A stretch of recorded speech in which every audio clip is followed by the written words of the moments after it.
ಎಲ್ರಿಗೂ ನಮಸ್ಕಾರ. ನೀವು ನೋಡ್ತಾ ಇದ್ದೀರಾ ಟಿವಿ ವಿಕ್ರಮ. ನಾನು ಮುಮ್ತಾಜ್ ಅಬ್ದುಲ್ ನಲ್ಲೆಡ್ಕ. ವೀಕ್ಷಕರೇ, ಡಿ.ಕೆ. ಶಿವಕುಮಾರ್ ಕ್ಯಾಬಿನೆಟ್ ಗದ್ದಲದ ಮಧ್ಯ ಒಂದು ವಿಡಿಯೋ ವೈರಲ್ ಆಗಿದ್ದು ಜನ ಗಮನಿಸಲೇ ಇಲ್ಲ ನೋಡಿ. ಯಾವುದೇ ಪಾರ್ಟಿ ಆಗಿರಲಿ, ಅದು ಕಾಂಗ್ರೆಸ್ ಆಗಿರಲಿ, ಬಿಜೆಪಿ ಆಗಿರಲಿ, JDS ಆಗಿರಲಿ, ಯಾರೇ ಆಗಿರಲಿ, ಈ ಹೈಕಮಾಂಡ್ ಸಂಸ್ಕೃತಿ ಅಂದರೆ ಆ ಮೇಲುಗೈ ಸಾಧಿಸುವಂಥದ್ದು ಇದೆಯಲ್ವಾ, ಅದು ಯಾವತ್ತೂ ಒಳ್ಳೇದಲ್ಲ. ಈ ಒಂದು ವಿಡಿಯೋವನ್ನು ನೀವು ನೋಡಬೇಕು. ಒಬ್ಬ ಶಾಸಕ ಕಾಂಗ್ರೆಸ್ ನಾಯಕ ವೇಣುಗೋಪಾಲ್ ಅವರ ಎದುರು ಅಂಗಲಾಚಿ ಬೇಡ್ಕೊಳ್ತಾ ಇದ್ದಾರೆ, ಬಟ್ ಅವರು ತಿರುಗು ನೋಡ್ತಾ ಇಲ್ಲ. ಈ ವಿಡಿಯೋದಲ್ಲಿ ಬೇಡಿಕೊಳ್ತಾ ಇರುವಂತಹ ಶಾಸಕ ಯಾರು ಗೊತ್ತಾ? ಶಿಗ್ಗಾವಿಯ ಶಾಸಕ ಯಾಸೀರ್ ಖಾನ್ ಪಠಾಣ್. ಮಾಜಿ CM ಪುತ್ರನನ್ನ ಸೋಲಿಸಿ ಶಾಸಕರಾದಂಥವರು. ದೆಹಲಿಯಲ್ಲಿ ವೇಣುಗೋಪಾಲ್ ಮನೆಯ ಗೇಟ್ ಹತ್ರ ನಿಂತ್ಕೊಂಡು ಅಂಗಲಾಚಿ ಬೇಡ್ಕೊಳ್ತಾರೆ, ಬಟ್ ಏನಪ್ಪ ಅಂತ ಕೇಳೋದು ಇಲ್ಲ ನೋಡಿ ಅವರು. ಇದು ಕಾಂಗ್ರೆಸ್ ಶಾಸಕರ ಪರಿಸ್ಥಿತಿ. ಇಲ್ಲಿ ವೇಣುಗೋಪಾಲ್ ಎದುರು ಯಾಸೀರ್ ಖಾನ್ ಹೇಳಿದೇನು? ಸರ್, BJP ನಾಯಕರು ನಮ್ಮ ಕ್ಷೇತ್ರದಲ್ಲಿ ಕಿರುಕುಳವನ್ನು ಕೊಡ್ತಾ ಇದ್ದಾರೆ, ನಾವು 4 ಶಾಸಕರು ಬಂದಿದ್ದೇವೆ ಅಂತ ಹೇಳ್ತಾರೆ. ಆದರೆ ವೇಣುಗೋಪಾಲ್ ಮಾತ್ರ ಅದನ್ನು ಕೇಳಿದ್ರೂ ಕೇಳಿಸದ ಹಾಗೆ ಸೀದಾ ಹೋಗಿ ಬಿಡ್ತಾರೆ ನೋಡಿ. ಈ ವಿಡಿಯೋ ವೈರಲ್ ಆದ ಮೇಲೆ ಇದೇ ಶಿಗ್ಗಾವಿ ಜನರಿಗೆ ಯಾಸೀರ್ ಖಾನ್ ಅದು ಹೆಂಗೆ ಮುಖವನ್ನು ತೋರಿಸ್ತಾರೆ? ಬೆಂಗಳೂರಿಂದ ದೆಹಲಿಗೆ ಹೋಗಿ ಹೈಕಮಾಂಡ್ ಮನೆ ಗೇಟನ್ನ ಕಾದ್ರೂ ಕೂಡ 1 ನಿಮಿಷ ಅವ್ರು ಏನು ಹೇಳ್ತಾರೆ ಅಂತ ಕೇಳಿಸ್ಕೊಳ್ಳೋದಕ್ಕೆ ಅದೇ ಹೈಕಮಾಂಡ್ಗೆ ಒಂದು ವ್ಯವಧಾನ ಇಲ್ಲ. ಈ ಕಾರ್ಯಕರ್ತರು, ಶಾಸಕರು ಇವರಿದ್ರೆ ತಾನೇ ಹೈಕಮಾಂಡು. ಒಬ್ಬ ಶಾಸಕನ ಅಳಲನ್ನು ಕೂಡ ಕೇಳಿಸ್ಕೊಳ್ಳಲ್ಲ ಅಂತಂದ್ರೆ ಇವ್ರು ಯಾವ ಸೀಮೆಯ ನಾಯಕರು, ಯಾವ ಸೀಮೆಯ ಹೈಕಮಾಂಡು? ಒಬ್ಬ ಶಾಸಕನಿಗೆ ಕನಿಷ್ಠ ಪಕ್ಷ ಮನೆಯೊಳಗೆ ಕೂಡ ಬಿಟ್ಕೊಂಡಿಲ್ಲ, ಅದಿರಲಿ. ಬಟ್ ಹೇಗೆ ವೇಣುಗೋಪಾಲ್ ಮನೆಯ ಹೊರಗಡೆ ಶಾಸಕರು ನಿಂತಿದ್ದಾರೆ ಅನ್ನುವಂಥದ್ದನ್ನು ನೋಡಬೇಕು. ಯಾಸೀರ್ ಖಾನ್ ಪಠಾಣ್ ಅಲ್ಲಿ ಸಚಿವ ಸ್ಥಾನವನ್ನು ಕೇಳೋದಕ್ಕೆ ಹೋಗ್ಲಿಲ್ಲ, ಏನೋ ಸಮಸ್ಯೆಯನ್ನ ಹೇಳ್ಕೊಳ್ಳೋದಕ್ಕೆ ಅಂತ ಹೋಗಿದ್ರು.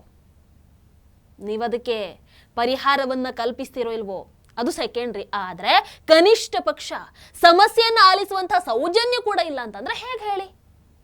ಅಂಡ್ ಈ ಶಾಸಕರಿಗೆ ಒಂದು ಸ್ವಲ್ಪ ಸ್ವಾಭಿಮಾನ ಆದ್ರೂ ಬೇಡವಾ? ದೆಹಲಿಯಲ್ಲಿ ಹೈಕಮಾಂಡ್ ನಾಯಕರ ಮನೆಗೇಟ್ ಕಾಯುವಂತ ಅವಶ್ಯಕತೆ ಏನಿದೆ? ಅದರ ಬದಲು ಕ್ಷೇತ್ರದ ಜನರ ಕೆಲಸವನ್ನ ಮಾಡಿದ್ರೆ ಆ ಕ್ಷೇತ್ರದ ಜನ ನಿಮ್ಮನ್ನ ಗೌರವದಿಂದ ಹೇಗೂ ಕಾಣ್ತಾರೆ ಬಿಡಿ, ನಿಮ್ಮನ್ನ ಹೀರೋ ತರ ಮೆರೆಸ್ಬಿಡ್ತಾರೆ ಚೆನ್ನಾಗಿ ಕೆಲಸ ಮಾಡಿದ್ರೆ. ಅಂಡ್ ನಿಮ್ಮನ್ನ ಜನ ಗೆಲ್ಲಿಸಿರುವಂಥದ್ದು ಕೂಡ ಜನಸೇವೆಯನ್ನ ಮಾಡಿ ಅಂತ ವಿನಃ ಈ ರೀತಿ ನಾಯಕರ ಮನೆ ಎದುರು ನಿಂತು ಗೋಳಾಡೋದಕ್ಕೆ ಅಲ್ಲ ಅಲ್ವಾ?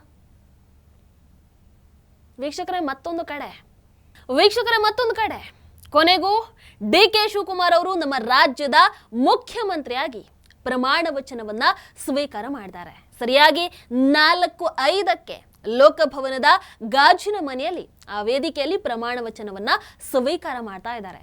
ಈ ಸಂದರ್ಭದಲ್ಲಿ ಡಿ.ಕೆ. ಶಿವಕುಮಾರ್ ಅವರು ಈ ಹಿಂದೆ ಅವ್ರು ಹೇಳಿದಂತಹ ಮಾತು, ಆ ಒಂದು ವಿಡಿಯೋ ಕ್ಲಿಪ್ ಏನಿದೆ ಅದು ಭಾರಿ ವೈರಲ್ ಆಗ್ತಾ ಇದೆ.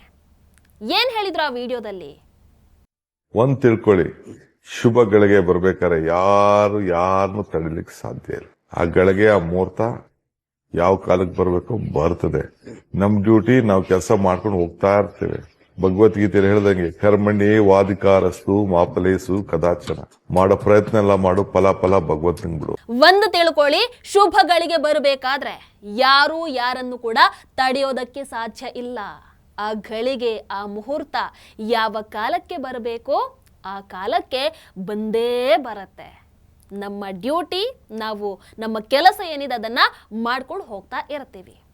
ಭಗವದ್ಗೀತೆಯಲ್ಲಿ ಹೇಳಿದ ಹಾಗೆ ಕರ್ಮಣ್ಯೇ ವಾಧಿಕಾರಸ್ಥೆ ಮಾ ಫಲೇಶು ಕದಾಚನ.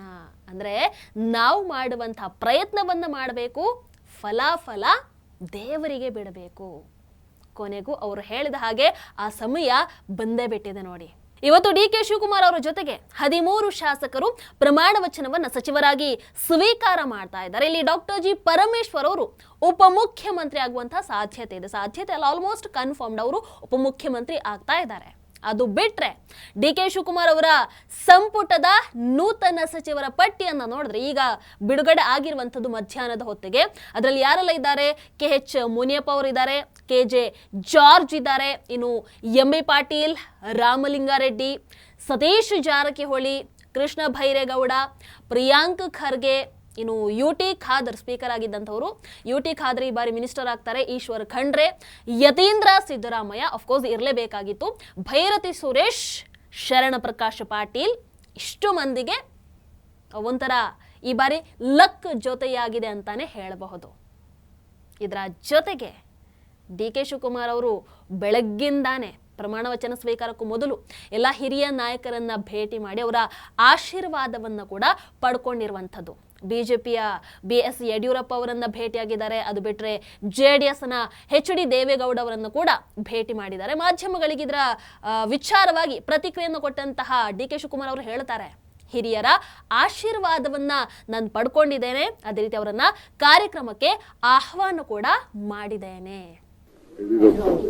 ಇಬ್ಬರು ಕೂಡ ನಮ್ಮ ರಾಜ್ಯಕ್ಕೆ ಒಂದು ಅಪಾರವಾದಂತಹ ಸೇವೆಯನ್ನು ಮಾಡಿದ್ದಾರೆ.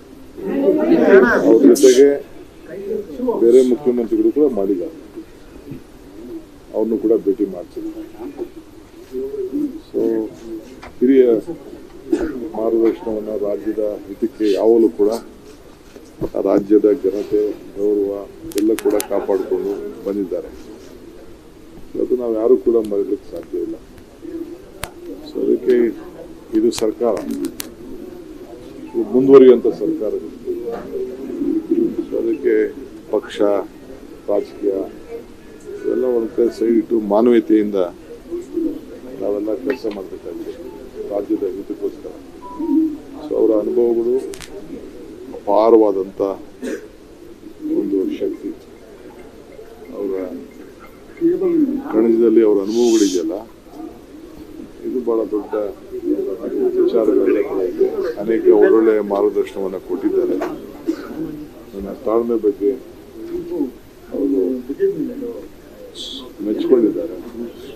ಅವ್ರಿಗೆ ನಂಬಿಕೆ ಇದೆ ರಾಜ್ಯಕ್ಕೆ ಒಳ್ಳೇದು ಮಾಡ್ತೀನಿ ಅಂತ. ಬಟ್ ವೀಕ್ಷಕರೇ, ಅದೆಲ್ಲ ಏನೇ ಇರಲಿ, ಇವತ್ತು ಗ್ಯಾರಂಟಿ ಯೋಜನೆಗಳ ಅಲೆಯಲ್ಲಿ ಅಧಿಕಾರಕ್ಕೆ ಬಂದಂತಹ ಕಾಂಗ್ರೆಸ್ ಸರ್ಕಾರಕ್ಕೆ ಒಂದು ಹೊಸ ಸಾರಥಿಯಾಗಿ DK ಶಿವಕುಮಾರ್ ಅವರು ಕೊನೆಗೂ ಬಹಳ ಕಷ್ಟಪಟ್ಟು ಎಂಟ್ರಿಯನ್ನಂತೂ ಕೊಟ್ಟಿದ್ದಾರೆ. ಕೈಯಲ್ಲಿ ಉಳಿದಿರುವಂತಹ ಸಮಯ ಬಹಳ ಕಡಿಮೆ ಇದ್ರೂ ಅದೇ ಸಮಯದ ಒಳಗೆ ತಮ್ಮದೇ ಛಾಪು ಮೂಡಿಸುವಂತಹ ಲೆಕ್ಕಾಚಾರದ ಜೊತೆಗೆ ಇವತ್ತು DK ಶಿವಕುಮಾರ್ ಅವರು ಮುಖ್ಯಮಂತ್ರಿ ಆಗ್ತಾ ಇದ್ದಾರೆ. ರಾಜ್ಯದ ಜನರಿಗೆ ಹೊಸ ಸಂದೇಶವನ್ನು ಕೊಡೋದ್ರ ಜೊತೆಗೆ ಒಂದಷ್ಟು ಮಹತ್ವದ ಯೋಜನೆಗಳ ಘೋಷಣೆ ಮಾಡುವಂತಹ ಸಾಧ್ಯತೆ ಕೂಡ ಬಹಳಷ್ಟು ಕಾಣ್ತಾ ಇದೆ. CM ಕುರ್ಚಿಯಲ್ಲಿ ಕೂತು ಕೂಡಲೇ DK ಶಿವಕುಮಾರ್ ಅವರು ಯಾವ ನಿರ್ಧಾರವನ್ನು ತೆಗೆದುಕೊಳ್ತಾರೆ, ಜನರ ನಿರೀಕ್ಷೆಯನ್ನ ಯಾವ ರೀತಿ ಈಡೇರಿಸ್ತಾರೆ ಅನ್ನುವಂಥದ್ದು ಈಗ ಎಲ್ಲರ ಕುತೂಹಲ ಇರುವಂಥದ್ದು. ಯಾಕಂದ್ರೆ ಸುಮಾರು 3 ವರ್ಷಗಳ ಸಿದ್ದರಾಮಯ್ಯನವರ ಆಡಳಿತವನ್ನ ಈ ರಾಜ್ಯ ನೋಡಿದೆ.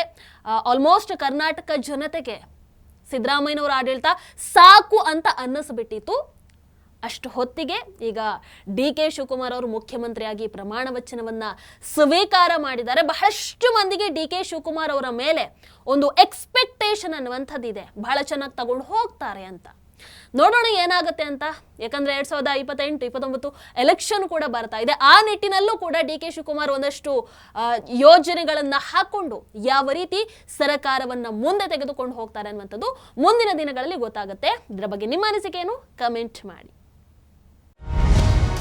ಟಿವಿ ವಿಕ್ರಮ, ದೇಶ ನಿಮ್ಮ ಕೈಯಲ್ಲಿ. ಈ ಕಾರ್ಯಕ್ರಮ ನಿಮಗೆ ಇಷ್ಟ ಆಗಿದ್ದಲ್ಲಿ ಲೈಕ್, ಶೇರ್ ಹಾಗೂ ಕಮೆಂಟ್ ಮಾಡಿ. ಟಿವಿ ವಿಕ್ರಮದ ಕಾರ್ಯಕ್ರಮಗಳನ್ನು ನಿರಂತರವಾಗಿ ವೀಕ್ಷಿಸಲು ಸಬ್ಸ್ಕ್ರೈಬ್ ಮಾಡಿ, ಬೆಲ್ ಐಕನ್ ಒತ್ತಿ.